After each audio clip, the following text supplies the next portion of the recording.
I could be red, I could be yellow, I could be blue, or I could be purple. তোমরা গানটা তো সবাই জানো। তো প্রথম যখন ফেসবুকে এসেছিলাম তখন সবাই আমাকে জিজ্ঞেস করতো যে শুধু ব্ল্যাক পরে নাকি রে বাবা, ব্ল্যাক পরো, তোমার ব্ল্যাক ফেভারিট কালার? না, ব্ল্যাকের সাথে সাথে সব কালার পরি। থ্যাংক ইউ মিশো আমাকে এত সুন্দর একটা ড্রেস দেওয়ার জন্য। হ্যাঁ, তো এইটা হচ্ছে 364 এরকম দাম নিয়েছে, খুব ভালো ড্রেসটা লেগেছে, সামারের জন্য একদম সামার ফ্রেন্ডলি ড্রেস।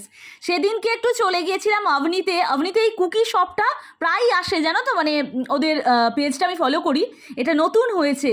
তো ট্রেন্ডস বাকি সব কিছুর কালেকশান আমি সেদিনকে দেখে নিলাম।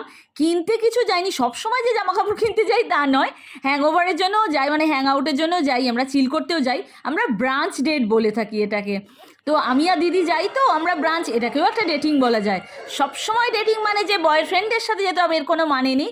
দুটো ভালো বন্ধু, তিনটে ভালো বন্ধু, চারটে ভালো বন্ধু মিলেও ব্রাঞ্চ ডেট কিন্তু করা যায়। তো সেটাই, ওটাই তো মজা। তো আমাদেরও মজা হয়েছিল। তবে তোমাদের বলেছিলাম মাসের প্রথমের দিকে কিনলে যে জিনিস টেকে, তা কিন্তু নয়, জিনিস টেকেনি, আবার তেল কিনতে চলে গিয়েছিলাম। বাই।